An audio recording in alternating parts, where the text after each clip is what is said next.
Et donc, ça y est, on est en live pour un nouvel épisode du podcast OVNI. Salut, Édouard Menanto, je le prononce bien. Menanto. Salut Arnaud. Ravi de te compter parmi nous et merci de prendre le temps de venir enregistrer cet épisode avec nous. Merci à toi de m'avoir proposé, je suis ravi d'être là. Écoute, on rentrait en studio, on se disait qu'on avait le même âge, 36 ans tous les deux. On a entrepris assez tôt, chacun dans des domaines différents. Ouais. Moi, la première question que je voulais te poser pour rentrer directement dans l'épisode, mais après, je te laisserai l'occasion de te présenter, c'est qu'est-ce qui t'a pris il y a 10-12 ans de monter une start-up retail alors que on commençait à sentir un peu l'emballement de la tech? Donc tu es le fondateur de WeFix, ouais, que vous avez cédé il y a quelques années à Fnac Darty. À Fnac Darty, c'est ça, il y a 3 ans. Après 10 ans ou 8-9 ans d'une belle aventure ponctuée de levée de fonds, de haut, de bas, tu vas nous raconter tout ça. Ouais. Mais qu'est-ce qui t'a pris, Edouard, de te lancer là-dedans? Je vais dire que c'est du hasard, en fait, tout simplement, comme je pense beaucoup d'aventures entrepreneuriales.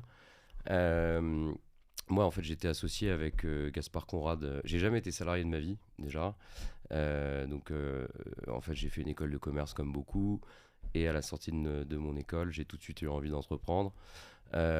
Donc avec Gaspard Conrad, avec qui j'ai cofondé WeFix, on s'est essayé sur quelques business avant. Voilà. Comme quoi, vas-y, raconte. On a commencé, alors notre premier business, on a commencé par éditer des bloc-notes 100% en papier recyclé à destination des étudiants, qui était en fait un média, puisque c'était des bloc-notes dans lesquels il y avait des pages de pub. Et on distribuait ça comme des journaux gratuits, tu sais, comme le 20 minutes. Quelle année ça, du coup? Ça, on est en 2009, donc c'est le premier business qu'on monte.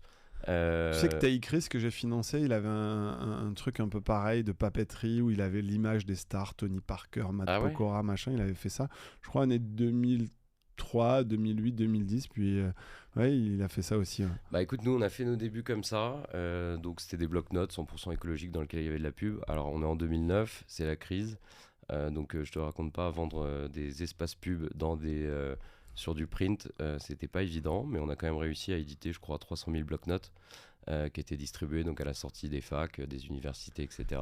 Donc tu sors d'école de commerce, c'est ça? Une école assez internationale, et tout de suite on lance ça, on part avec 2000 € chacun, on commence à monter ça. Ça fonctionne bien, on fait ça pendant 1 an. Au bout d'1 an, comme je te le disais, c'était quand même assez compliqué de vendre des espaces pubs, etc. Donc on décide de passer à autre chose. Rapidement, là on monte une application qui s'appelle Monsieur Sport, qui est arrivé top 3 dans l'App Store quand même en 2010. Ouais, c'était une époque où c'était facile, il n'y avait pas beaucoup d'apps. C'était les tout débuts en fait, donc on avait envie de s'essayer à ça. Et donc Monsieur Sport, c'était en fait une base de données sur des exploits sportifs enrichis par les utilisateurs. Donc le service le plus rapide au tennis a été fait par tel joueur en telle année, etc. C'était un truc pour passer le temps. Pas de modèle économique? Modèle économique gratuit, non, payant d'abord, donc ça fonctionne bien. Et ensuite on l'a passé gratuit avec de la pub, et puis on l'a laissé tourner gentiment, et voilà. Donc en fait ce que je vois, donc le petit bloc, Monsieur Sport, après je vois un truc social sprinter, ça veut dire qu'en fait WeFix c'est ta 4e boîte, donc il y a eu 3 essais avant de... Et donc tu tiens 3 ans comme ça, avec des projets, t'arrives à vivre, etc. Est-ce que tu fais des sacrifices à ce moment-là sur ta paye par rapport à d'autres collègues qui vont peut-être bosser dans des grands groupes ou des choses comme ça? Complètement. Au début, c'était vraiment... ça a été assez dur, hein, les trois premières années. Effectivement, je me souviens très bien avoir énormément d'amis ou proches qui me disaient « Mais attends, je comprends pas, pourquoi tu fais ça ? Moi, je bosse à la BNP, j'ai un salaire top... etc. Enfin voilà, donc nous on avait vraiment envie de continuer à entreprendre et de prendre ce risque-là. Donc ensuite on a monté donc Social Printer. L'idée c'était une plateforme qui te permettait en fait d'imprimer tes photos Facebook sous diverses formes. Donc tu pouvais faire des posters. Là-dessus, il y a Lala Lab qui s'était lancé. Alors, et Antoine, le compte de Cheers aussi. Cheers, Aurélien Demeaux qui est un très bon pote. Surtout très bon pote de Gaspard. Donc ça c'est amusant parce qu'on s'est lancé exactement au même moment.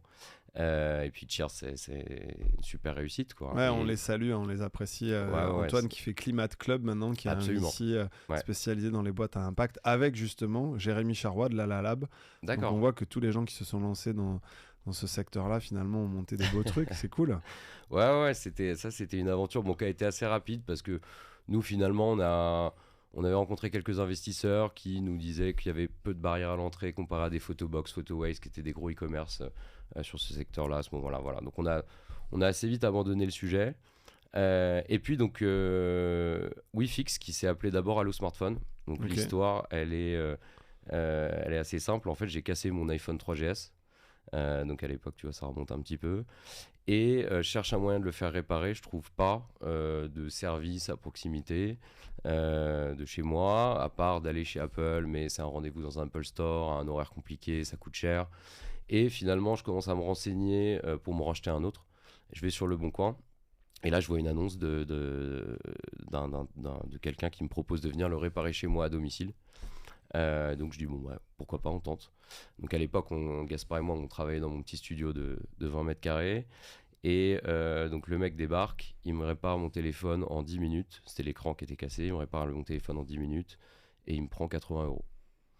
Et là, on se regarde avec Gaspard, on se dit, tiens, c'était un indépendant qui faisait ça, un petit étudiant.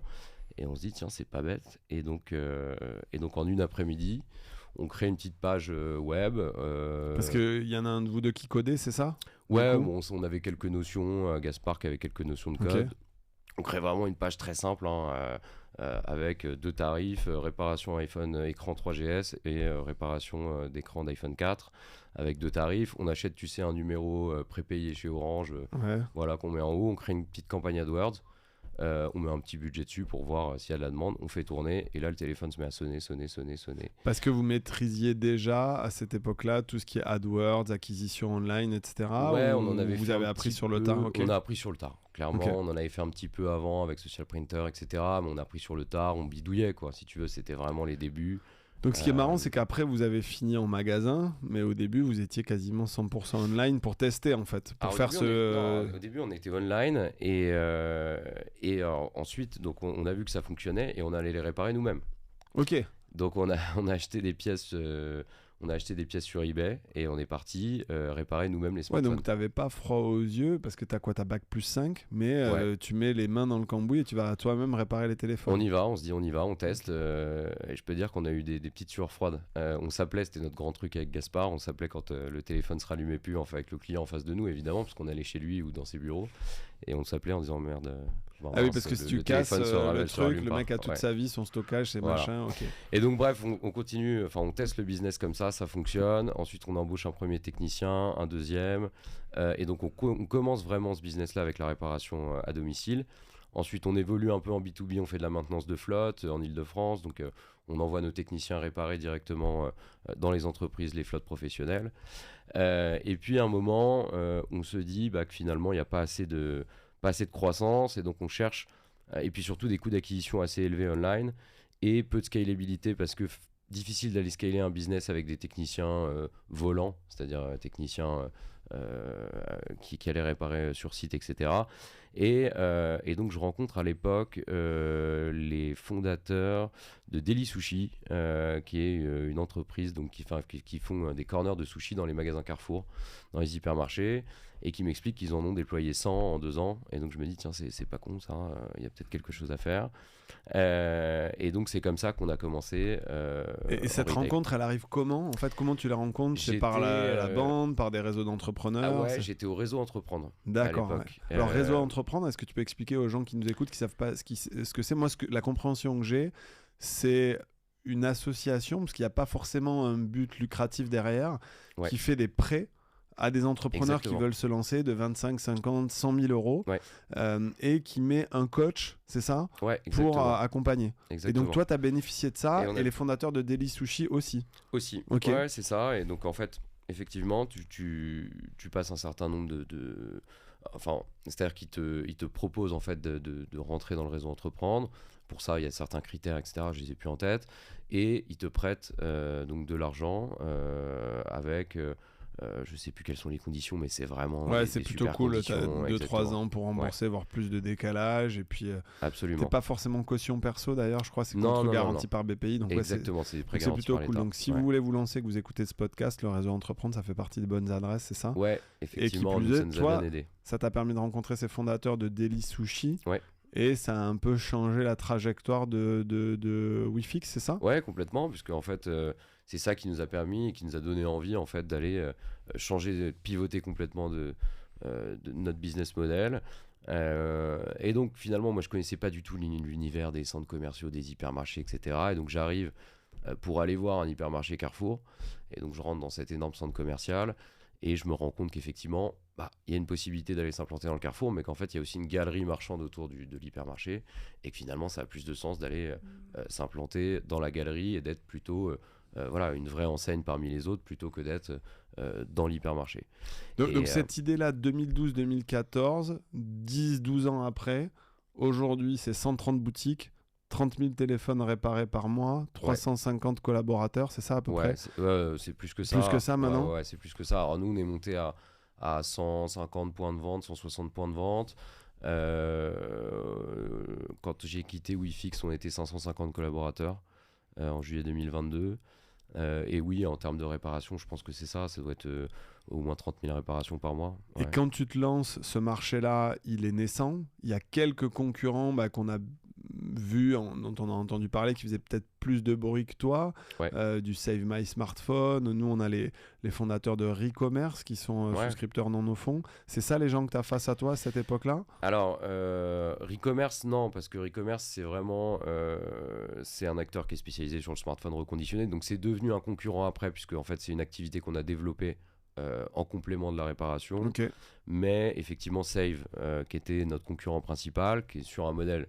on s'est lancé vraiment à peu près au même moment. Avec un modèle très similaire.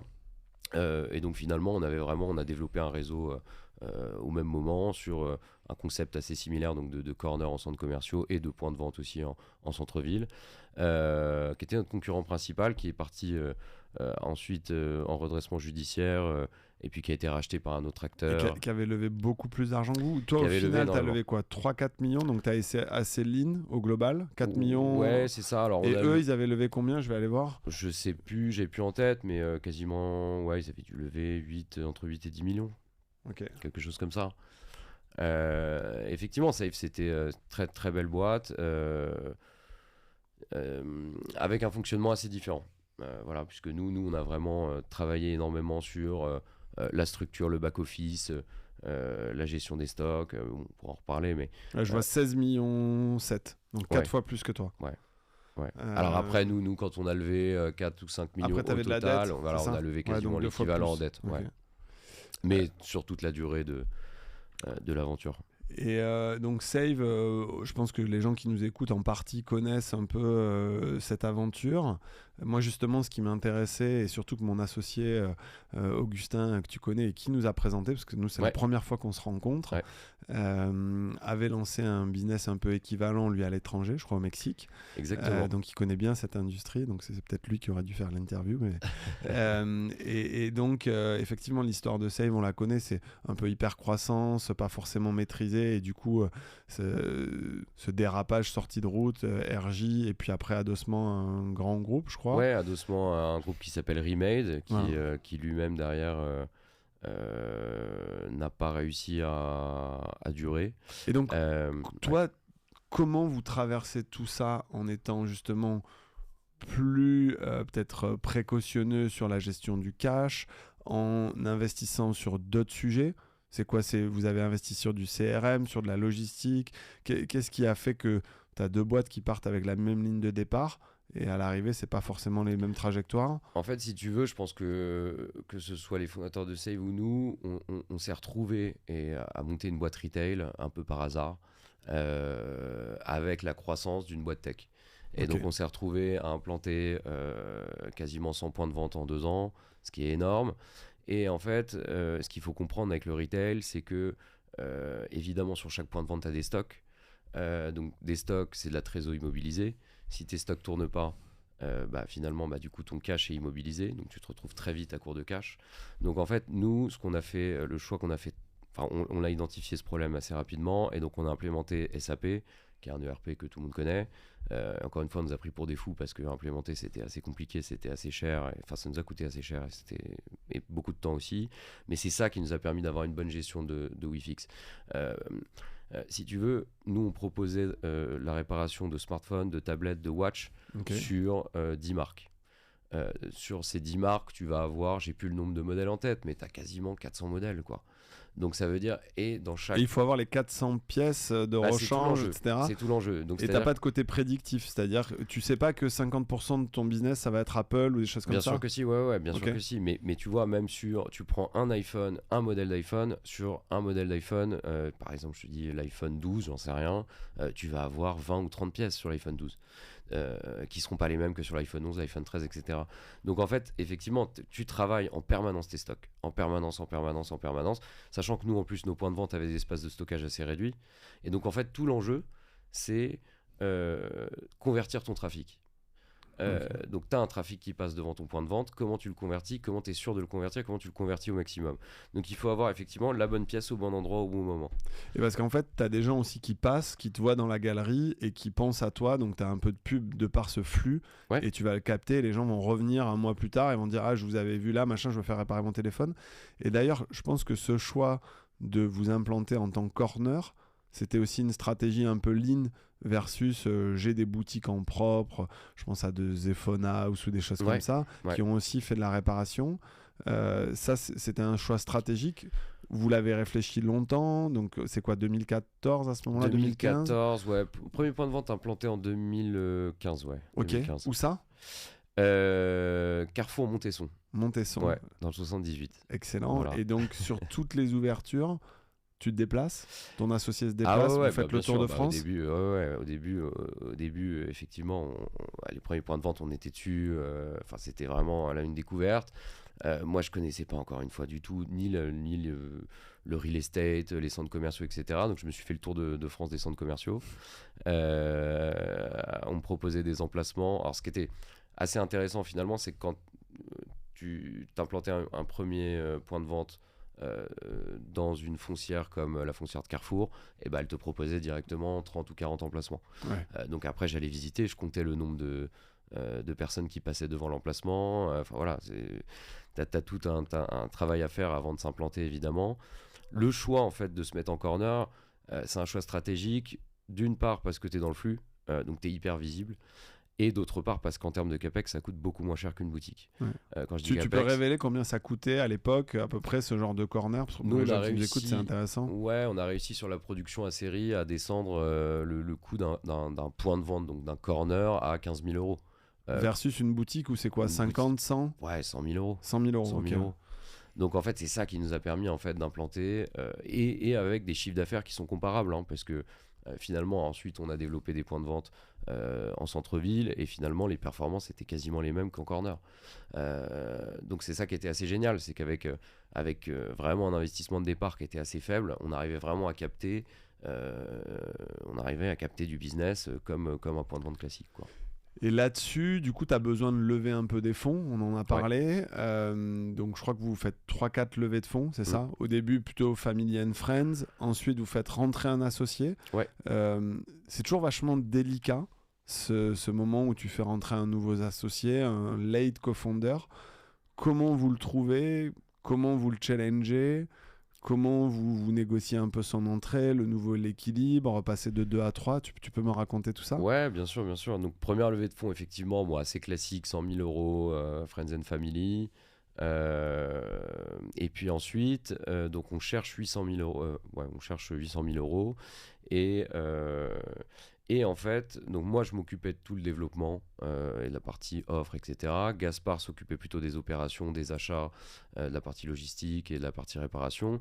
Et on avait vraiment un trou dans la raquette sur la partie admin, gestion, finance, RH, qui est un énorme point quand même. Donc conjointement à la levée, tu as un associé en plus qui arrive. Ça se fait souvent, nous en fait, on voit beaucoup sur même des séries A et autres.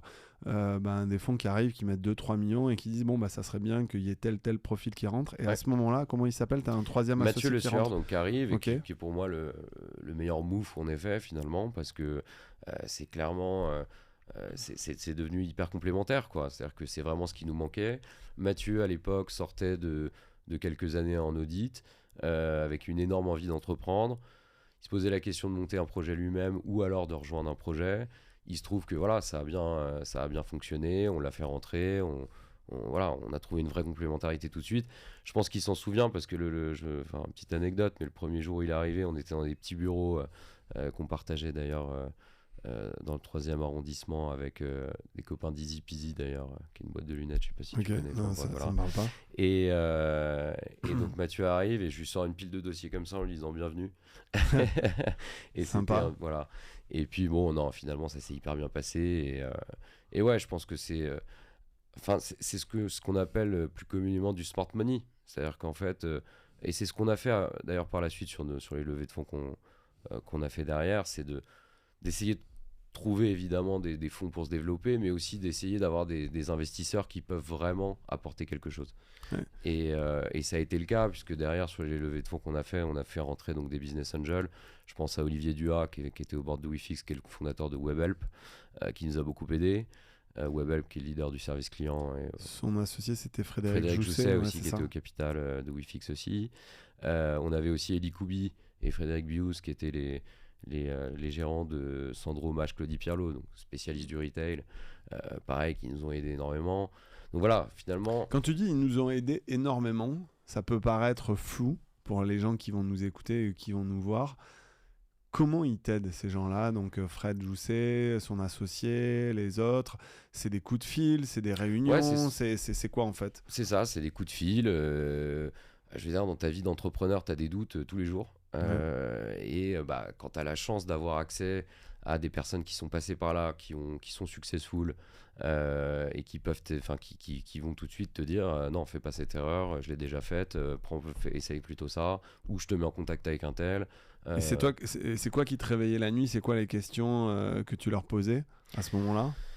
Il y en a 1000.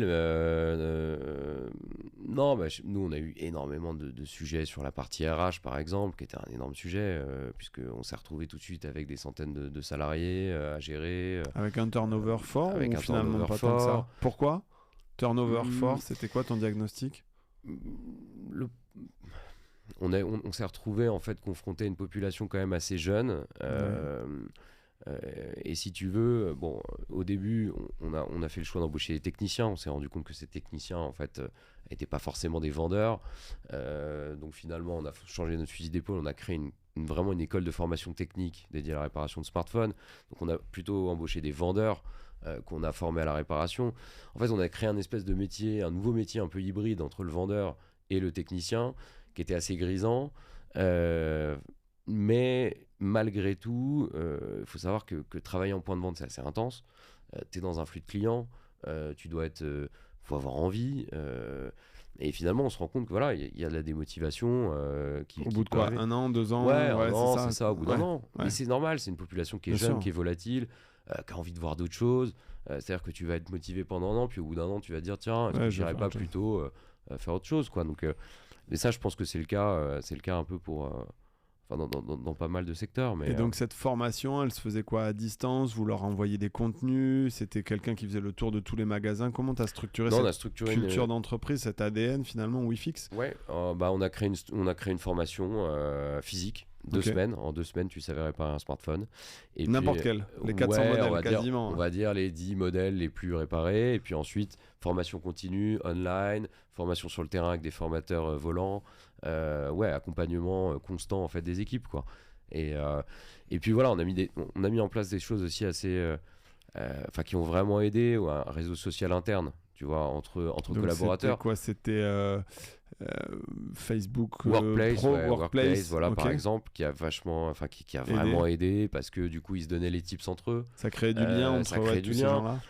Et puis tu te rends compte qu'en fait le vendeur tech qui est à Marseille a les mêmes problématiques que celui qui est à Brest, et en fait ça leur permet d'échanger hyper rapidement, de manière hyper fluide. Donc voilà, l'idée c'était vraiment de créer en fait une espèce de cohésion, même si en fait la vraie difficulté c'était d'arriver à créer une cohésion avec des équipes qui étaient éclatées en France entière et en Belgique, puisqu'on avait des points de vente en Belgique, et à un moment on en a eu en Allemagne.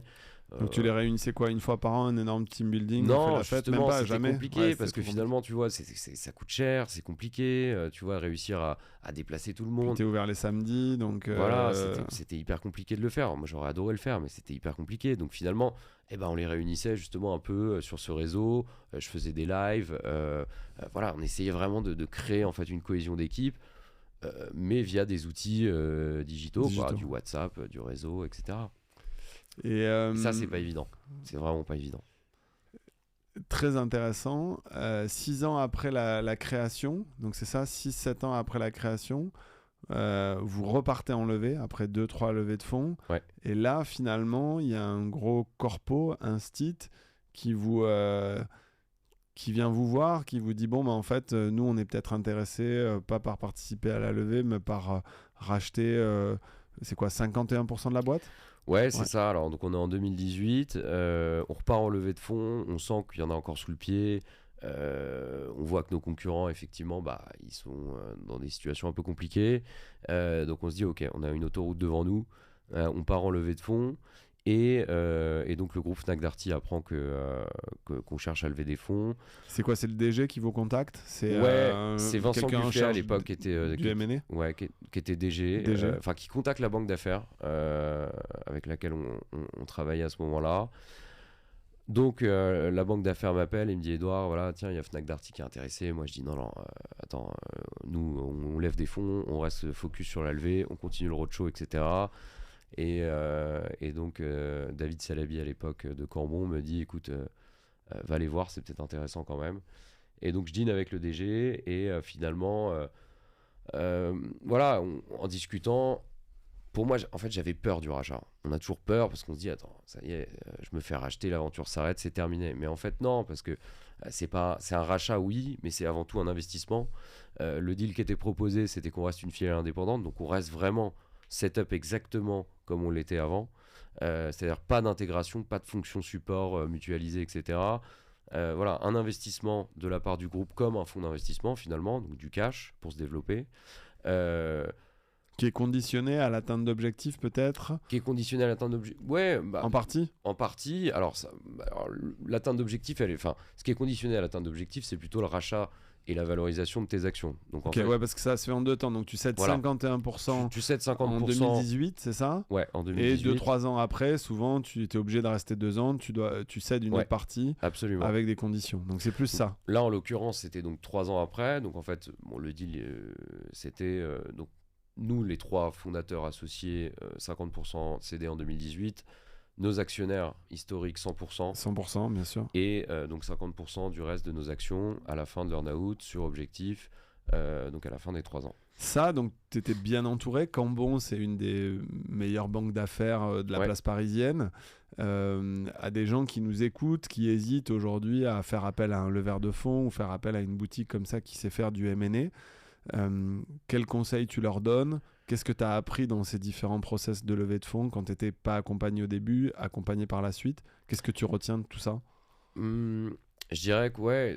Alors, il y a certaines levées sur lesquelles on n'a pas forcément besoin d'être accompagné. Je dirais que sur les premières levées, au démarrage, ce qu'il faut, c'est plutôt le faire au feeling, essayer de rencontrer, et comme je le disais tout à l'heure, des personnes qui peuvent vraiment t'apporter quelque chose et apporter quelque chose au projet surtout. Qui croient en l'équipe, qui croient au projet, que ce soit un fonds d'investissement ou des business angels, il faut qu'il y ait un fit. Pour moi, lever et juste du cash pour du cash, on parle quand même de céder des parts de son entreprise, on parle quand même de céder des parts de son business. Ton business, c'est quand même un truc sur lequel tu vas passer 10-15 heures par jour et tu cèdes des parts. Donc tu t'associes, tu te maries quelque part. Donc je pense vraiment que c'est important qu'il y ait un vrai fit. Et comment tu t'es assuré du fit? T'as refusé probablement certains investisseurs, t'as bien sélectionné. Ouais, c'est quoi ton critère à ce moment-là? Typiquement, dans les business angels que j'ai fait rentrer, c'était des business angels qui étaient aussi au capital de start-up, d'amis, par exemple. Donc t'as fait ta due deal. Ouais, exactement, ouais, bien sûr. Okay. Bien sûr. Encore une fois, je pense que tu cèdes pas des parts de ton entreprise sans savoir qui t'as en face de toi. Et parfois, et on l'a vu là, tu vois, sur les années, là c'est un petit peu moins le cas, mais tu avais une espèce de course où en fait t'as des entrepreneurs qui se retrouvent à lever des fonds et t'as en face des fonds d'investissement qui se tirent la bourre avec des valos, qui font monter des valos, etc. Et en fait, l'entrepreneur, il le oublie fondateur, il se retrouve... l'interlocuteur qu'il a face à lui exactement. et qui va devoir vivre 5 ou 10 ans après. Exactement. Il se retrouve avec un fonds, avec un nom, un montant, des conditions, et il sait même pas qu'il est en face de lui. Mais je trouve ça assez aberrant quand même. Là, tu parles d'une époque où il y a un emballement un peu de la French Tech. Exactement. Et Ouais. effectivement, il y a une espèce de FOMO, donc Fear of Missing Out. Et tu as des dossiers qui se font dans des conditions qui ne laissent pas la place ni pour les investisseurs, ni pour les entrepreneurs à un travail dans une certaine sérénité, créer une absolument. relation, des choses comme ça. Ok. Ouais, ce que je trouve assez dommage parce que finalement, ouais, t'as une espèce de course à la valo qui est encore une fois un peu moins le cas maintenant, mais qu'on a vu sur les années précédentes où tu te retrouves avec des valos qui augmentent. Encore une fois, tu sais pas qui les fait. Mais qui sont pas cohérentes à la valeur de marché. Toi qui as cédé d'ailleurs à Fnac Darty, Ouais. les acquéreurs finaux, eux, les valos des fonds d'avant, ils s'en foutent complètement. Ce qu'ils veulent, eux, c'est des synergies avec leur business. Ils rachètent soit sur des multiples de CA, soit sur des multiples d'EBITDA. Et ils sont pas là pour faire plaisir au fonds ou business angel ou à l'entrepreneur. Exactement. Ils sont là sur... Voilà, et donc Vincent, comment tu crées la relation avec lui? Ça prend combien de temps le deal? Il te met en Écoute, confiance? voilà, C'est quoi? on dîne ensemble et puis ensuite on rentre finalement, voilà, donc on rentre en négociation avec eux. Ils se mettent en égo exclusive. Exclu, ok. Ouais, ils se mettent en égo exclusive et puis là, ça y est, on trouve un accord derrière et voilà. Entre le dîner et le closing, il se passe combien de semaines? Ouais, quelques mois. Quelques mois. Ouais, 4 mois? 3-4 mois. 3-4 mois. Ouais. C'est quoi? C'est intense à ce moment-là parce que tu dois faire... Enfin, eux, ils font une due deal poussée. Je pense qu'il y a une garantie d'actifs et passifs. Exactement. Donc, vous devez tout mettre au carré ou tout était déjà au carré parce que ça, moi, je l'ai vécu aussi dans certaines boîtes. On était quand même bien organisé chez Wifix, donc ça va. Ça a été assez simple. La due deal a été plutôt facile. Mais effectivement, ouais, ça prend du temps. Et après, ce qui prend beaucoup de temps, c'est la rédaction du pacte. Voilà, encore une fois, là quand je disais tout à l'heure, tu cèdes des parts de ton entreprise, là tu cèdes vraiment ton entreprise. Donc, ouais, tu perds le contrôle. Ouais. Ça t'a fait peur? Ça t'as flippé un peu? Ah bah complètement. Et en fait, c'est justement dans le pacte d'actionnaires que tu arrives à garder une part de contrôle. Alors comment tu la gardes cette part de contrôle? Tu perds 51%, mais tu restes donc dans le conseil d'administration. Donc vous étiez 3. Ouais. Tu te retrouves à quoi? Avec un board avec 5 personnes. C'est ça. Mais en fait, Fnac Darty a 3 représentants et vous êtes plus que 2. C'est quoi en gros? Alors non, on avait encore des représentants non, d'ailleurs, on n'avait plus de représentants externes. Ouais, effectivement, on se retrouve dans un board où je crois qu'il y avait effectivement 3 représentants de Fnac Darty. Après, en fait, t'as dans des rédactions de pacte, et ça c'est assez important, des décisions qui sont prises à la majorité et d'autres qui sont prises à l'unanimité. Okay.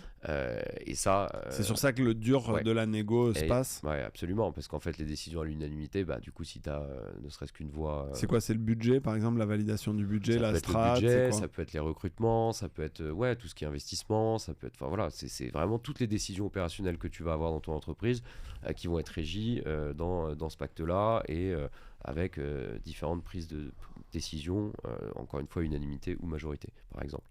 Et donc tu cèdes cette boîte, il y a combien de boutiques, ça fait à peu près combien de chiffre d'affaires et c'est quoi le plan à 3 ans au moment où vous cédez? Quand on cède à la Fnac, on doit avoir à peu près je pense 80 points de vente, 90 points de vente, on doit faire 25 millions de chiffre d'affaires, un peu plus. Et l'objectif, c'est d'implémenter, de continuer la croissance, de continuer à implanter des nouveaux points de vente et d'avoir un réseau vraiment national. Et donc, voilà. Mais donc l'objectif, c'est d'implanter le maximum de points de vente. Donc c'est la première d'ailleurs synergie qu'on a mis en place avec le groupe. Puisqu'évidemment Fnac Darty a un réseau de magasins énorme en France et donc on a implanté des shop-in-shop dans leurs magasins qui a été la première synergie qu'on a mise en place et qui a super bien fonctionné pour le coup. Souvent cette valeur, cet effet réseau, grand groupe, il est mis en avant lorsqu'ils sont en position d'acquéreur ou via des CVC, donc c'est des fonds de corporate venture qui te disent bon bah tiens, je vais te mettre tant dans ta levée mais derrière tu vas avoir un accord avec le groupe, etc. Dans la réalité, 1, 2, 3 ans, 5 ans, ça se passe pas toujours comme prévu. Tu l'as vécu, ça s'est bien passé. Raconte-moi ça. Ouais, effectivement, en fait, tu te retrouves avec un groupe comme Fnac Darty qui fait 8 milliards de chiffre d'affaires, qui est un groupe international, qui est énorme, qui est un mastodonte. Et toi, t'es tout petit. Et toi, t'es tout petit. Et c'est un peu le problème. C'est qu'en fait, t'as un top management de ce groupe qui est hyper... qui a très envie, en fait, qui est ravi de l'acquisition de Wifix, enfin de l'acquisition de la startup. Mais qui a une vision macro.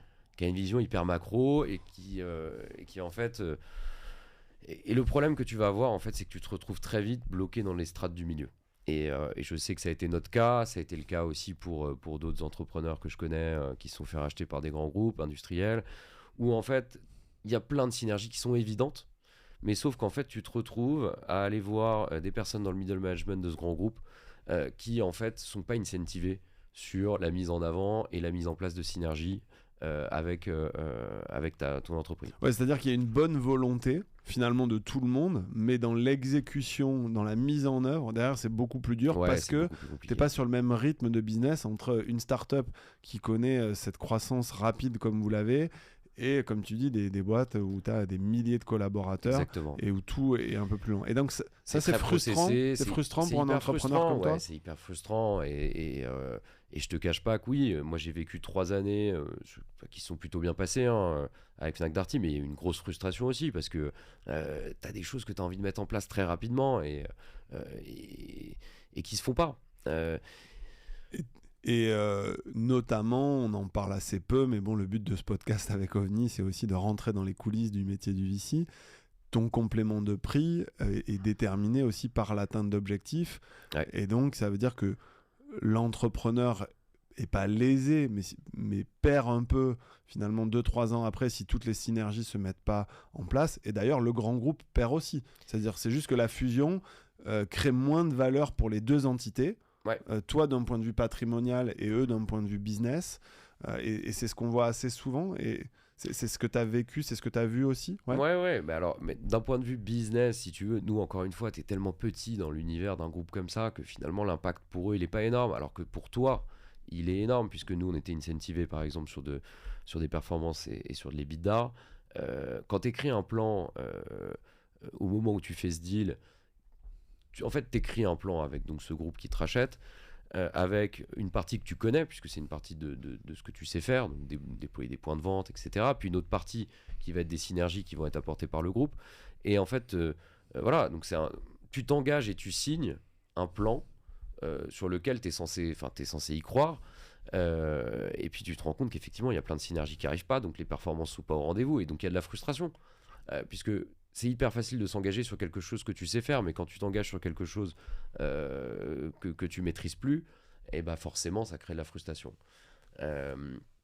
Mais bon, écoute, à la fin c'était quand même une très bonne expérience. Je pense que y a un vrai sujet dans les grands groupes qui rachètent des startups, c'est qu'ils doivent éduquer leurs équipes. Ouais. Et ils le font pas assez. Je pense qu'il y a un système qui fonctionnerait bien, c'est qu'il y aurait presque un roadshow à faire dans l'ensemble de l'entreprise au démarrage de l'intégration. Ouais, pour que tout le monde percute, si ça y est, c'est ça. Au bout de 3 ans, j'ai encore des managers de Fnac qui me disaient « Ah bon, mais vous êtes... on a un partenariat avec Wifix, non ?» D'accord, tu vois, qui ne savaient pas qu'on était une filiale du groupe. Donc finalement, voilà, il y a un problème en fait de communication et d'éducation un peu des équipes et peut-être aussi d'incentive, c'est-à-dire d'aller incentiver un peu les équipes, au moins sur les pôles sur lesquels il y a des synergies évidentes, pour donner envie aux équipes de pousser ces synergies. Donc là, ça fait quoi ? Ça fait 18 mois que tu as repris ta liberté, 24 mois, un peu plus que ça ? Ouais, c'est ça, un peu plus de 18 mois.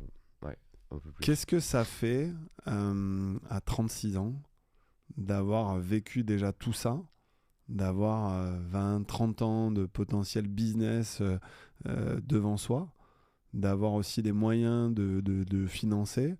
Est-ce que tu deviens business angel ? Est-ce que tu deviens operating partner, c'est-à-dire que tu investis un peu dans des startups et tu les accompagnes pour faire bénéficier de cette expérience. C'est quoi aujourd'hui ta nouvelle obsession, tes envies du moment ? Alors, écoute, pour commencer, je me suis fait un gros break.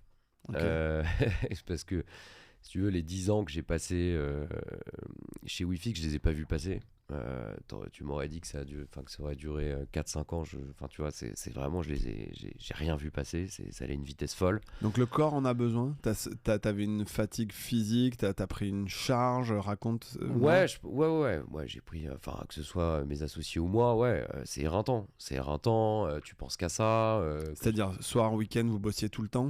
Soir, week-end, ouais, mais en fait, quand je dis bosser, c'est même pas du travail en soi, c'est parce que tu juste, prends du plaisir. c'est une passion, quoi. Donc, tu te lèves le matin, tu penses à ça, tu rentres chez toi, tu penses à ça, t'es dans ton lit avant de dormir, tu penses à tes problématiques de business, tu penses à ta journée du lendemain.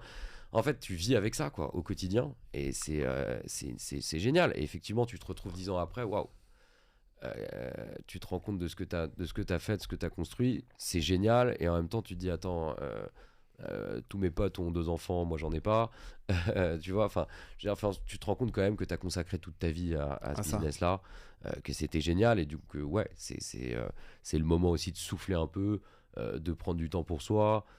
Tu vois, j'en ai profité pour faire un beau voyage et un long voyage, chose que j'avais pas le temps de faire. Moi, je suis un passionné de surf, de kitesurf, donc je suis allé surfer au Costa Rica, je suis allé faire du kitesurf dans le nord du Brésil.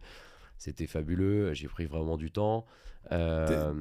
T'es un des rares qui le fait, parce que finalement, je vois beaucoup d'entrepreneurs. Ouais, est-ce que c'est la peur du vide, mais qui enchaînent, quoi, qui ont pas ces breaks-là? Ouais, effectivement, j'en parlais, je pensais à Aurélien Demeaux qui a enchaîné sur Electra hyper vite et qui me disait, je regrette presque de pas avoir pris le temps de souffler un peu.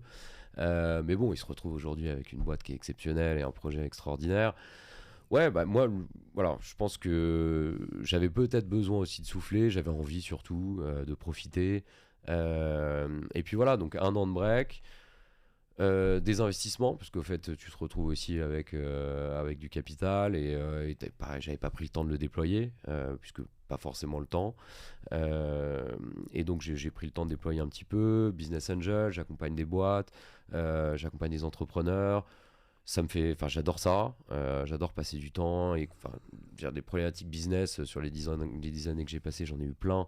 Et en fait, voilà, c'est hyper intéressant. Et encore une fois, comme je te le disais tout à l'heure, j'ai eu la chance d'avoir des entrepreneurs au capital qui m'ont aidé. Et donc voilà, si je peux faire la même chose, évidemment, je le fais avec grand plaisir. Et puis là, ça y est, ça me manque, ouais. Ça me manque, j'ai envie de retourner. Donc t'as envie de repartir. Qu'est-ce que tu ferais différemment sur ces 10 ans? Qu'est-ce que je ferais différemment C'est compliqué comme question parce qu'en fait tout s'est enchaîné de manière tellement logique ou si tu veux c'est un peu... et puis juger a posteriori c'est un biais aussi, c'est-à-dire que c'est difficile de... Non, je pense que honnêtement je vois pas de... Non, encore une fois ça s'enchaîne tellement vite, c'est-à-dire que quand t'es dans cette espèce de tourbillon d'entrepreneuriat, en fait il y a un moment où t'as un problème, tu trouves une solution, et puis tu passes à l'autre problème, et puis tu retrouves une solution, et puis tu continues et tu construis, et ça se fait de manière assez logique. Et donc, j'ai pas eu de moment où je me suis dit, ok, j'ai la solution A ou la solution B. Voilà, pour moi, ça a toujours été assez évident, et je l'ai fait de manière assez naturelle, quoi. Je m'étais noté encore quelques questions. Ouais. Tu parlais de certains de tes collègues de promo et autres qui ont pris des voies différentes. Est-ce que au fur et à mesure des années, de cette réussite dans le business, ton rapport avec eux a changé? On n'en parle pas finalement tant que ça dans les podcasts OVNI, mais bon, il y a l'argent, les levées de fonds, les exits. Les gens pensent que ça y est, t'es set for life et que tu vas plus jamais bosser. Ouais. Est-ce que socialement, dans ta famille, dans ta façon de pratiquer des loisirs, est-ce que ça crée un déséquilibre entre toi et les autres, ou pas tant que ça? Non. T'es resté simple, t'es hyper humble, je vois, tu postes rien sur LinkedIn, ouais. T'es plutôt... Non, mais j'ai gardé une super bonne relation avec évidemment tous mes potes, amis qui sont pas forcément entrepreneurs, etc. Après, effectivement, t'as quand même le besoin de parler à des personnes qui ont vécu la même chose que toi ou qui vivent la même chose que toi, parce que c'est assez intense. Et puis, Ce que tu te dis, c'est que les gens qui t'entourent n'ont pas vécu la même chose, et donc ils peuvent pas comprendre. Et donc c'est pour ça que tu vas plutôt aller échanger avec d'autres entrepreneurs qui ont vécu ce même parcours-là, c'est ça? Ouais, effectivement, je pense que la notion de prise de risque, elle est elle est quand même assez importante quand tu décides d'entreprendre. Et donc, effectivement, tu as besoin de parler à des gens qui prennent les mêmes risques que toi et qui sont dans le même état d'esprit. T'as sacrifié un certain confort, tu penses, ces 10 dernières années? Bien sûr. Ouais. Comment tu le décrirais, ce sacrifice? Sacrifice, c'est quand même beaucoup de stress. Quand tu te retrouves, si tu veux, à 30 ans avec 300 salariés quand t'as jamais managé, enfin, si tu veux, en fait, t'apprends tout sur le tard. Et c'est ça qui est génial. Mais c'est une pression énorme. Parce que, tu vois, faut quand même se rendre compte que tu te retrouves à apprendre à manager en même temps que tu manages. Et donc, forcément, tu fais des erreurs. Tu essaies d'en faire le moins possible. Et donc, finalement, tu apprends en marchant. Mais tu apprends en marchant quand même avec une. Enfin, tu essayes de tenir un peu la fusée qui décolle. Et c'est pas évident. Et donc, ça engrange énormément de stress, ça engrange énormément de doutes. Et de prise de position et d'instinct, quoi. C'est-à-dire que tu marches beaucoup à l'instinct quand tu es entrepreneur. Donc, Quelle part, moi, un de mes films préférés, c'est Match Point. Ouais. Je sais pas si tu l'as vu. Si, je l'ai vu. Ouais. Quelle part de chance il y a dans ton aventure? Moi, je pense qu'il y en a toujours. Il y a toujours une part de chance dans n'importe quelle aventure entrepreneuriale. Il y a des étoiles qui s'alignent au bon moment. Nous, finalement, à chaque étape, il y en a eu plusieurs. Encore une fois, les entrepreneurs que j'ai pu rencontrer, qui ont investi au moment où c'était un peu plus compliqué parce que j'avais un concurrent en face de moi qui n'était pas dans une bonne position. Donc, des personnes qui ont accepté de me suivre à ce moment-là, qui ont cru en nous. On a vendu en 2018, juste avant le Covid. Donc ça aussi c'est une chance. C'est-à-dire savoir saisir le bon momentum. Ouais, bah avoir la lucidité de le faire. C'est du hasard, mais c'est aussi de la chance. Je le prends quand même, c'est une vraie chance parce que ça, on aurait pas, enfin, on aurait passé le Covid, mais ça aurait été plus compliqué. Alors que l'intégration avec Fnac était quand même, nous a bien aidé à ce moment-là.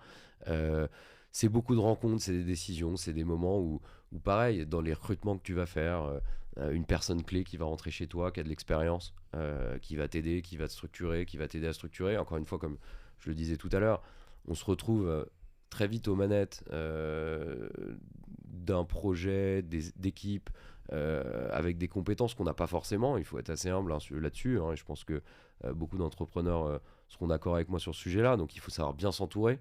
Il faut savoir accepter de recruter des personnes qui sont bien meilleures que soi. Donc pas avoir peur. Pas avoir peur, non, pas avoir peur, et surtout pas savoir aussi faire confiance à des personnes qu'on recrute et avoir un peu de chance aussi. Tu fais partie des gens qui donnent confiance rapidement, ou elle est assez dure à gagner ta confiance? Elle est assez dure à gagner dans le sens où, encore une fois, quand tu as créé un projet, que tu as créé une entreprise, c'est ton bébé, c'est toi, c'est ce que tu as fait toi, c'est ta vision. Donc c'est compliqué de faire interférer quelqu'un qui est censé arriver en disant qu'il faut mieux faire de telle ou telle façon. Donc c'est toujours compliqué de donner sa confiance, mais une fois que... voilà, il faut savoir aussi de temps en temps lâcher un petit peu prise et déléguer et donner un peu de confiance à tes équipes, c'est hyper important. Mon associé Mathieu Stéphanie sur Génération Do It Yourself, il me dit toujours aux gens, est-ce que tu peux te présenter? Je crois dans les 5 premières minutes. Ouais. Nous, on est rentré tellement à fond dans cet épisode que je te l'ai même pas demandé. Et souvent, en plus, on se présente par rapport à une société. Salut, je suis Arnaud d'OVNI Capital. Salut, je suis Edouard de WeFix. Comment tu te présentes aujourd'hui et comment tu te définis, peut-être pour finir là-dessus, et c'est quoi ta ligne directrice, ta North Star pour les prochaines années? Ouais, je pense que tu as raison. C'est vrai qu'on se présente souvent avec son expérience et ce qu'on a fait. Non, moi je suis quelqu'un d'hyperactif. Je pense un de mes plus gros traits de caractère. J'ai besoin de faire un millier de choses. Donc ouais, je m'intéresse à 1000 sujets. J'adore découvrir des nouvelles choses. Je suis hyper friand de découvertes, etc. Voilà. Après, ma ligne directrice, et ça rejoint un peu ce que je viens de dire, c'est-à-dire qu'aujourd'hui j'ai énormément de chance. Parce que à 36 ans, j'ai un champ des possibles qui est énorme. J'ai quand même accumulé pas mal d'expérience avec WeFix sur les 10 dernières années, L'avantage d'un business retail, là où ce que tu n'as pas forcément avec des business software, etc., c'est que tu touches à tout.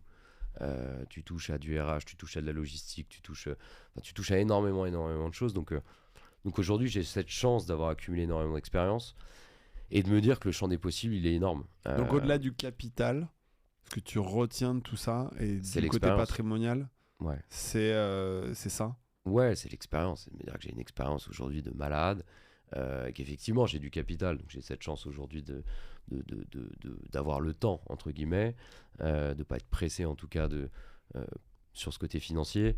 Tu es sorti un peu du système, en tout cas tu es arrivé là ces dernières années après la vente, à lâcher ce premier bébé, à te dire ok, ça je l'ai fait, et maintenant je prends le temps de redéfinir ce que j'ai envie de faire. Ouais, et puis surtout de avec découvrir. Qui, comment, et de découvrir d'autres sujets. Découvrir d'autres sujets. C'est-à-dire qu'aujourd'hui, je me dis que voilà, le champ des possibles, il est énorme.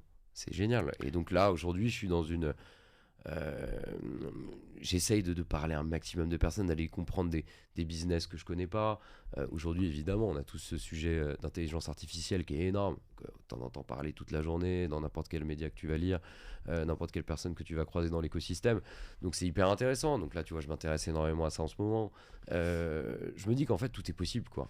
Exactement. Ça, je pense que c'est le propre des entrepreneurs qui ont réussi une fois. Ils voient pas les 95% des entrepreneurs qui ont échoué, et c'est bien, ça leur donne des ailes pour relancer des choses. Ouais, exactement. Bah, en fait, quand j'ai commencé, je me disais que tout était possible parce que j'avais rien à perdre. Quand j'ai commencé, donc il y a un peu plus de 10 ans, et maintenant je me dis que voilà, maintenant que j'ai déjà achieve un premier exit, un premier projet, je me dis que tout est possible encore à nouveau. Et t'as toujours rien à perdre.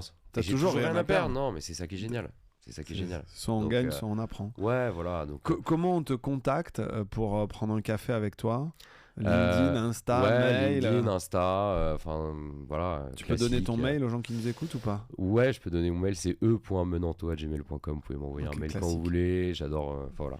Il n'y a pas de code promo sur Wifix. L'autre fois, j'ai reçu quelqu'un c'est un peu qui a tard, donné malheureusement. un code promo, mais ça sera pour la prochaine fois. Ça aurait pu fois. être le cas, mais maintenant c'est trop tard. Écoute, merci d'avoir accepté qu'on fasse connaissance tous les deux comme ça. Merci à toi. Tout le monde n'accepte pas, mais on a eu envie avec nos associés de créer cet ovni dans le venture capital et de bâtir et de construire en public et de montrer que une communauté, ça se construit avec ce genre de café. Et donc nous, on a décidé d'ouvrir les coulisses d'une partie de notre métier. Merci beaucoup d'être venu me partager cette expérience d'entrepreneur, et j'espère qu'on pourra faire des deals ensemble, que tu pourras accompagner des boîtes qu'on va financer demain si elles sont dans ton secteur de prédilection. Et bravo pour, je pense, toute la souffrance, tout le stress que tu as enduré. Je pense qu'on ne félicite pas assez souvent les entrepreneurs. C'est un métier pas évident, même s'il y a beaucoup de passion, et j'ai vraiment senti ça dans ce que tu racontes. Donc bravo d'avoir fait ça si jeune et direct à la fin de tes études. Moi, les gens le savent qui nous écoutent, l'entrepreneuriat m'a aussi transformé ma vie. Je suis ravi de faire ce métier-là aujourd'hui, et donc c'est chouette de voir des gens qui ont le même âge que moi, qui ont fait un parcours différent, mais qui finalement ont la même, on en parlait, un peu flamme dans les yeux, et qui sont là pour réentreprendre, pour accompagner, pour faire progresser des écosystèmes, des boîtes, et qui ont toujours cette force en eux, quoi. Merci pour ça, de l'avoir partagé, et j'espère que tu es content. Merci à toi, cet non, épisode. Super intéressant. Et cool. Super intéressant, et j'espère qu'Ovni sera mon prochain investisseur. Écoute, ouais, avec grand plaisir. Tu peux venir pitcher le projet sur un prochain épisode. Ça marche. Avec plaisir. Salut à tous, n'hésitez pas à nous mettre 5 étoiles, à vous abonner sur les plateformes, tout ça. Et puis je vous dis à très bientôt.